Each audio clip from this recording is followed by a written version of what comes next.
Hello friends, आज हम लोग वापस से Indian polity governance and constitution discuss करने वाले हैं अपने प्रीवियस ईयर क्वेश्चंस डिस्कशन के सेगमेंट में। तो आइए देखते हैं the minds of makers of constitution of India is reflected in which of the following, यानी भारत के संविधान निर्माताओं के मन को अगर समझना है तो इनमें से कौन सा ऐसा ऑप्शन है जो सही तरीके से उनके माइंड को रिफ्लेक्ट करता है। ऑप्शन ए है प्रीएम्बल, फिर fundamental rights, directive principle of state policy, fundamental duties. तो दोस्तों, इसका जो करेक्ट आंसर है वो प्रीएम्बल है, इसलिए कि प्रीएम्बल ही संविधान का जिस्ट है, सार है और निचोड़ भी है, जहां पे कि संविधान निर्माता ये चाहते हैं कि भारत संविधान बना कैसे है और संविधान आने वाले समय में किस तरीके के भारत का निर्माण करना चाहता है। इन सभी बातों का जो जिक्र है वो प्रीएम्बल में हमें मिलता है। We the people of India having solemnly constitute India into sovereign socialist republic. तो यहाँ पे हर उनका जो दृष्टिकोण है, फिर वो सभी चीज़ें क्या है आपको कहीं ना कहीं प्रीएम्बल के अंदर दिखाई देती हैं। और इसलिए सुप्रीम कोर्ट ने भी अपने जजमेंट में ये कहा था कि संविधान के किसी भी हिस्से को समझने के लिए हमें प्रीएम्बल का सहारा लेना चाहिए, क्योंकि ये संविधान की समरी है, जिस्ट है, और इसलिए ये करेक्ट आंसर होगा। फंडामेंटल राइट्स सिर्फ फंडामेंटल राइट्स की बात करता है। आर्टिकल 12 से लेकर 35 के बीच पार्ट 3 में जो सेक्शंस दिए हुए हैं। फिर आर्टिकल 36 से लेकर 51 ये डीपीएसपीज हैं, जबकि 51A फंडामेंटल ड्यूटीज की बात करता है। तो ये संविधान के अलग अलग हिस्से हैं, लेकिन अगर संविधान को टोटालिटी में उसकी जो समरी है वो कहाँ पे हमें मिलती है, वो प्रीएम्बल है। तो इसका करेक्ट आंसर होगा ए। नेक्स्ट क्वेश्चन है, the parliament of India exercises control over functions of the council of ministers through. Bharat का संसद, पार्लियामेंट ऑफ इंडिया, जो मंत्री परिषद है, काउंसिल ऑफ मिनिस्टर्स हैं, उनके ऊपर एक कंट्रोल एक्सरसाइज करता है, यानी उनके ऊपर नियंत्रण स्थापित करता है। और किस तरीके से वो करता है, ये इसमें ऑप्शंस आपके पास हैं। Adjournment motion, question hour, supplementary questions. तो सबसे पहले हम ये समझते हैं कि इनके मीनिंग क्या है। एडजर्नमेंट मोशन पार्लियामेंट के अंदर तब लाया जाता है जब किसी अर्जेंट मैटर पे पार्लियामेंट का अटेंशन अट्रैक्ट करना होता है, तो वैसे में एडजर्नमेंट मोशन लाया जाता है। कहने का मतलब है कि अगर किसी मेंबर को लगता है कि अगर सरकार के खिलाफ या देश में किसी भी मामले से संबंधित कोई ऐसा मुद्दा है जिसे सदन के फ्लोर पर लाना, सदन के पटल पर लाना इमीडिएट जरूरी है, तो वैसे में वो एडजर्नमेंट मोशन ला सकते हैं। और इस तरीके से ये पार्लियामेंट के मेंबर्स को एक टूल देता है जिसके तहत वो मिनिस्टर्स के ऊपर भी कंट्रोल एस्टेब्लिश करते हैं। दूसरी तरफ क्या है, क्वेश्चन आवर है। क्वेश्चन आवर पार्लियामेंट के अंदर जब पार्लियामेंट संसद की बैठक की शुरुआत होती है, तो जो फर्स्ट आवर होता है 11 से 12, वो क्वेश्चन आवर होता है, जहां पे कि कई प्रकार के क्वेश्चंस पूछे जाते हैं। और सवाल जवाब क्वेश्चन करने से क्या है, मंत्रियों की जिम्मेदारी इंश्योर होती है पार्लियामेंट के ऊपर, और इस तरीके से क्या है, पार्लियामेंट इनके ऊपर कंट्रोल स्टैब्लिश करता है। तो ये भी करेक्ट है। सप्लीमेंट्री क्वेश्चंस तब पूछे जाते हैं जब एक सवाल के जवाब से सदस्य संतुष्ट नहीं होते हैं, तो फिर वो और उसके ऊपर सवाल पूछते हैं। तो ये भी क्या है, एक टूल है। तो इस तरीके से ये तीनों ही ऑप्शंस क्या है, करेक्ट हैं, जो पार्लियामेंट ऑफ इंडिया को काउंसिल ऑफ मिनिस्टर के ऊपर कंट्रोल स्टैब्लिश करने में एक टूल की तरीके से मदद करता है। तो इसका आंसर होगा D 1, 2, 3। For elections to the Lok Sabha a nomination paper can be filed by, यानी अगर कोई व्यक्ति, भारत का नागरिक चाहता है कि वो लोकसभा के लिए अपना नामांकन का पर्चा दाखिल करे तो क्या होना चाहिए? Anyone residing in India. अब रिजाइडिंग इन इंडिया का मतलब हो गया है कि वो भारत का नागरिक भी हो सकता है, नहीं भी हो सकता है। सिर्फ यहाँ ये नहीं कहा गया सिटीजन का, रिजाइडिंग इन इंडिया, तो ये ऑप्शन तो नहीं हो सकता। A resident of the constituency from which the election is to be contested. C है any citizen of India whose name appears in the electoral roll of a constituency. दोस्तों ये बहुत इंपॉर्टेंट है कि अगर कोई व्यक्ति लोकसभा में अपने प्रत्याशी बनना चाहता है तो सिटीजन होना चाहिए। यहाँ पे क्या रखा? सिटीजन। यहाँ पे सिटीजन होने का मतलब क्या है? भारत का नागरिक है, सिटीजन ऑफ इंडिया, जिसका नाम कि भारत के जो इलेक्शन कमीशन के द्वारा जो बनाए गए इलेक्टोरल रोल है, मतदाता सूची, उसमें उनका नाम अपीयर होना चाहिए, इसलिए ये करेक्ट होगा। एनी सिटीजन ऑफ इंडिया नहीं होगा। ये इसका आंसर क्या है? सी होगा, right. Then consider the following statements. In the Lok Sabha और state assembly the winning candidate must get at least 50% of the votes polled to be declared elected। ये कहता है कि चाहे वो लोकसभा हो, चाहे वो विधानसभा के चुनाव हो, कोई भी कैंडिडेट या प्रत्याशी तब तक विनर डिक्लेयर नहीं किया जाएगा जब तक कि वो 50% वोट हासिल ना कर ले। तो दोस्तों हमारे देश में जो लोकसभा और विधानसभा में सदस्यों को चुनने का तरीका है उसको हम लोग कहते हैं first past the post system, FPTP. FPTP system में क्या होता है कि जिसको सबसे ज्यादा वैलिड वोट्स मिलते हैं वही क्या है? डिक्लेयर होता है। इसका मतलब क्या कि 50% वोट प्राप्त करना, एटलीस्ट 50% वोट प्राप्त करना ये जरूरी नहीं है, इसलिए क्या होगा? ये गलत स्टेटमेंट है, ठीक है। जहां पे कि प्रोपोर्शनल रिप्रेजेंटेशन की बात होती है वहां पे क्या है? 50% वोट हासिल करना आवश्यक होता है। एफपीटीपी सिस्टम में ऐसा जरूरी नहीं है, इसमें जो मैक्सिमम वोट ऑब्टेन करेगा, ठीक है, वो जीत जाएगा।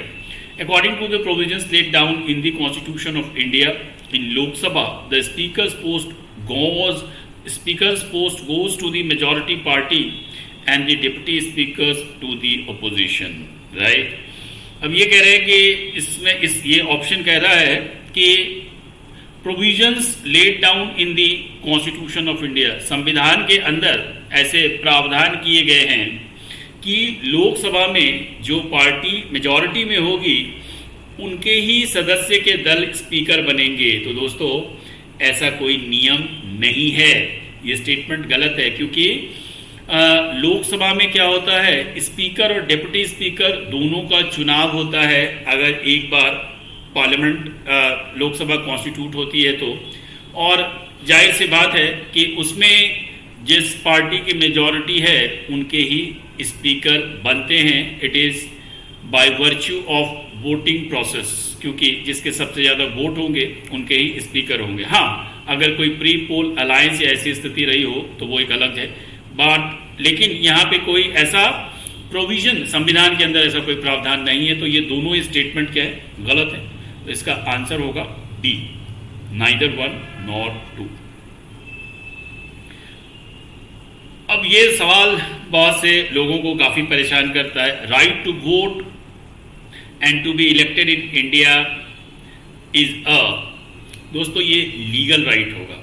बहुत सारे अलग अलग जगहों पे क्या है, इसके अलग अलग आंसर्स हैं, पर आप इसे लीगल राइट्स कंसीडर करके चले, यही सही है।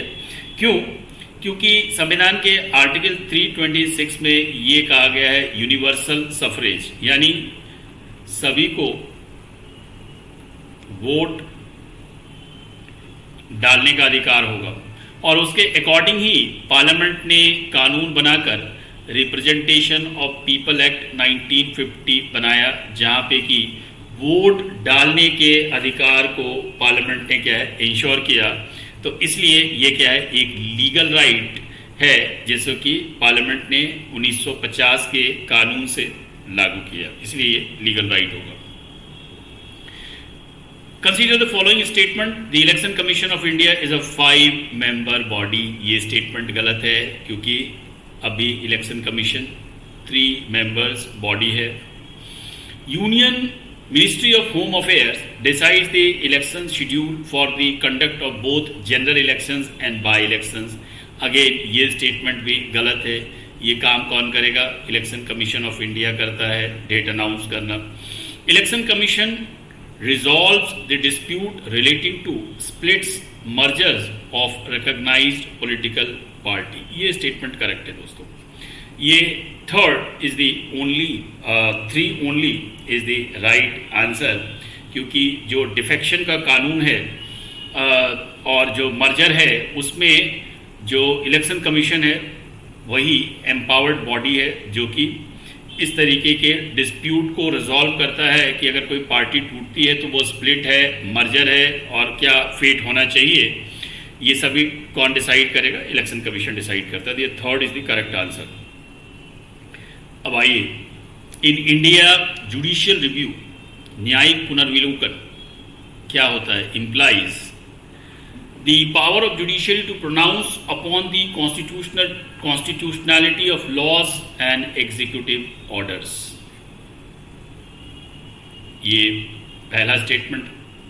the power of judiciary to question the wisdom of laws enacted by the legislature। ये स्टेटमेंट गलत है दोस्तों, राइट। अगर हम इसका डिस्क्रिप्शन देखेंगे तो जहाँ पे विजडम ऑफ लॉ को क्वेश्चन करने की बात आती है, इसे हम कहते हैं ड्यू प्रोसेस ऑफ लॉ। तो भारत के संविधान में इस बात का जिक्र नहीं है। भारत के संविधान में कहा गया है कि कोई कानून अगर प्रोसीजर को फॉलो करके बनाया गया हो तो वैसा कानून वैलिड गिना जाएगा। यानी भारत का जो संविधान है वो प्रोसीजर स्टैब्लिश्ड बाय लॉ को ही रिकॉग्नाइज करता है। आर्टिकल 21 में इस तरीके का डिस्क्रिप्शन है।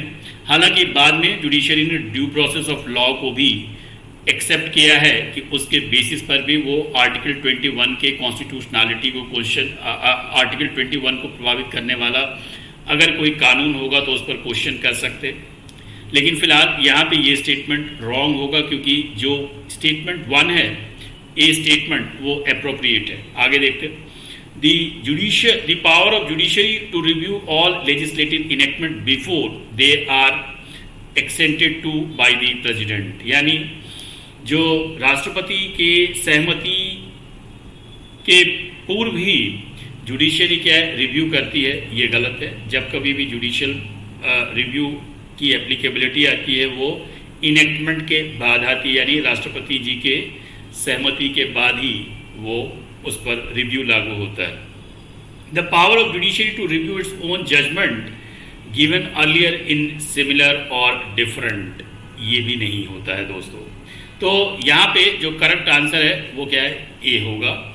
यहाँ पे एक आ गया, the power of judiciary to pronounce upon constitutionalities of law, यानी किसी भी कानून की संवैधानिकता को वो जज कर सकते हैं, चेक कर सकते हैं, और सिमिलरली एग्जीक्यूटिव ऑर्डर्स को भी वो चेक कर सकते हैं। ठीक है, एग्जीक्यूटिव ऑर्डर का मतलब यहाँ पे आप जो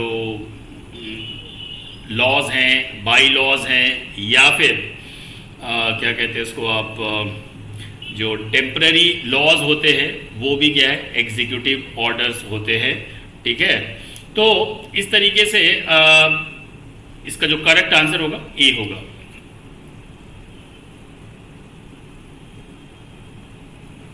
Which of the following are not necessarily the consequence of proclamation of president's rule in a state? यानी इनमें से कौन सा परिणाम नहीं होगा राष्ट्रपति शासन लागू होने का? यानी राष्ट्रपति शासन लागू होने के बाद कौन सी चीज इसमें नेसेसरली नहीं होगी, यानी जरूरी नहीं है कि वो चीज हो? Dissolution of the state assembly. दोस्तों, स्टेट असेंबली डिसॉल्व नहीं होती है राष्ट्रपति शासन लगने के बाद भी। ये स्टेटमेंट क्या है? करेक्ट है। Dissolution of the state assembly, तो आपको यहाँ पे बताना है क्या, नॉट नेसेसरली, नॉट बताना है, तो उस हिसाब से ये एप्लीकेबल नहीं है। Removal of the council of ministers in the state, ऐसा नहीं होता। काउंसिल ऑफ मिनिस्टर्स का रिमूवल होता है स्टेट्स के अंदर, यानी रिमूव इन द सेंस की डिसॉल्व नहीं करेंगे, ना ही मिनिस्ट्री को बर्खास्त करेंगे, लेकिन जो ऑर्डर्स, एग्जीक्यूटिव ऑर्डर्स होते हैं वो गवर्नर लेते हैं, किसके हेल्प से, चीफ सेक्रेटरी के हेल्प से लेते हैं। डिसोल्यूशन ऑफ लोकल बॉडीज, ये भी क्या है, गलत स्टेटमेंट है, तो इसका आंसर होगा 1 और 3, यानी 1 और 3 ये क्या है, नॉट नेसेसरली द कंसिक्वेंस, ठीक है, यहां पे दिया हुआ है, इसीलिए क्या ये दोनों आंसर होंगे। Which of the following are envisaged by right against exploitation in the Constitution? संविधान के आर्टिकल 23 और 24 में क्या है, राइट अगेंस्ट एक्सप्लॉयटेशन दिया गया है। इसमें आर्टिकल 23 प्रोहिबिट करता है किसको, ह्यूमन ट्रैफिकिंग को, ये प्रोहिबिट्स ह्यूमन ट्रैफिकिंग यानी मानव तस्करी को रोकता है, जबकि ये फोर्स्ड लेबर को रोकता है, प्रोहिबिट्स फोर्स्ड लेबर। अब आइए देखते हैं कौन कौन सा होना चाहिए। Prohibition of human traffic, prohibition of traffic in human beings and forced labour, तो ये तो करेक्ट होगा। एवोल्यूशन ऑफ अनटचेबिलिटी, ये नहीं होगा, ये आर्टिकल 17 के अंदर आता है, तो ये स्टेटमेंट गलत हो गया यहाँ पे। Protection of interest of the minorities, ये भी नहीं होगा, उसके लिए अलग से आर्टिकल 25 से 28 दिए हुए। प्रोहिबिशन ऑफ एम्प्लॉयमेंट, सॉरी 1929 और 30 है इसके लिए। Prohibition of employment of children in factories and mines, ये करेक्ट है, तो इसका आंसर 1 और 4 ये दोनों ही है, सी। आइए, out of the following statement choose the one that brings out the principle underlying the cabinet form of government। ये बड़ा इंपॉर्टेंट क्वेश्चन है और काफी टेक्निकल भी है, यानी भारत में जो कैबिनेट फॉर्म ऑफ गवर्नमेंट है उसके पीछे कौन सा सिद्धांत काम करता है, principle underlying the cabinet form of government. An arrangement for minimizing the criticism against the government whose responsibilities are complex and hard to carry out to functions of all। ये स्टेटमेंट गलत है। ये स्टेटमेंट कह रहा है कि ये सरकार को क्रिटिसिज्म से बचाने के लिए कैबिनेट फॉर्म का सहारा लिया जाता है, जो कि गलत है। A mechanism for speeding up the activities of the government whose responsibilities are increasing day by day। दोस्तों ये करेक्ट आंसर है, कैसे आगे देखते हैं हम लोग। तीसरा स्टेटमेंट है mechanism of parliamentary democracy for ensuring collective responsibility of the government to the people. अगर यहाँ पे हम लोग काउंसिल ऑफ मिनिस्टर की बात करते तो भी क्या है, जस्टिफाइड होता। यहाँ पे कहा गया कैबिनेट फॉर्म, कैबिनेट का मतलब ये होता है कि कुछ खास मंत्रीगण होते हैं जो कि सरकार के सभी निर्णय को लेते हैं और इनके निर्णय को लागू करना जो दूसरे मंत्री होते हैं उनकी जिम्मेदारी होती है, और जो एग्जीक्यूटिव, परमानेंट एग्जीक्यूटिव यानी जो ब्यूरोक्रेसी है उनको लागू करना होता है। तो एक तरीके से गवर्नमेंट की जो फंक्शन है, कॉम्प्लेक्सिटीज है, उसको सिंप्लीफाई करने के लिए और डिसीजन को स्पीड अप करने के लिए क्या है, कैबिनेट फॉर्म ऑफ गवर्नमेंट को क्या है, लागू किया गया है। कैबिनेट कलेक्टिवली एक बार डिसाइड कर लेती है और उसको ही लागू कर दिया जाता है। तो इसका आंसर होगा B, a device for strengthening the hands of the government, hands of the head of the government who hold over the people in a state of decline. ये स्टेटमेंट करेक्ट नहीं है। Which of the following is not a feature of Indian federalism, यानी भारतीय संघवाद का इनमें से कौन सा फीचर नहीं है, not a feature of Indian federalism. Independent judiciary in India, of course this is a feature. यही अगर कभी भी फेडरल यूनिट्स के बीच डिस्प्यूट होता है तो इंडिपेंडेंट जुडिशरी है क्या है, इम्पार्शियल होकर रूल ऑफ लॉ यानी कानून को बहाल करती है, कॉन्स्टिट्यूशनल प्रिंसिपल को अपहोल्ड करती है, इसलिए ये करेक्ट है।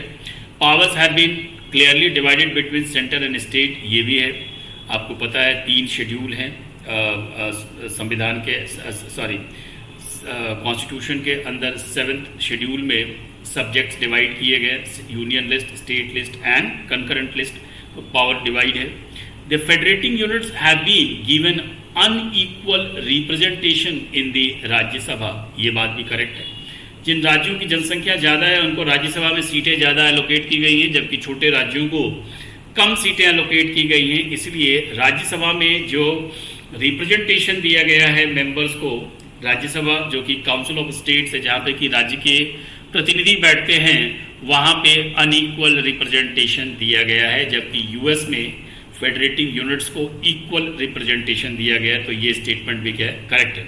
It is a result of an agreement among the federating units, यानी अलग अलग जो राज्य हैं उनकी सहमति के बाद ये बना है, ये स्टेटमेंट गलत है। ये यूएस में ऐसा हुआ था, जो 13 स्टेट्स थे यूएस में, उन्होंने जिन जिन सब्जेक्ट को रेंडर किया यूनाइटेड स्टेट्स को, उनके फेडरल गवर्नमेंट को, सिर्फ उनमें ही वो शासन करते हैं, जबकि भारत में ऐसा नहीं है। भारत में शुरू से ही पहले संविधान बना है और संविधान के तहत क्या है, राज्यों को शक्तियाँ दी गई हैं। तो इस तरीके का बंटवारा भारत में नहीं देखने को मिलता है।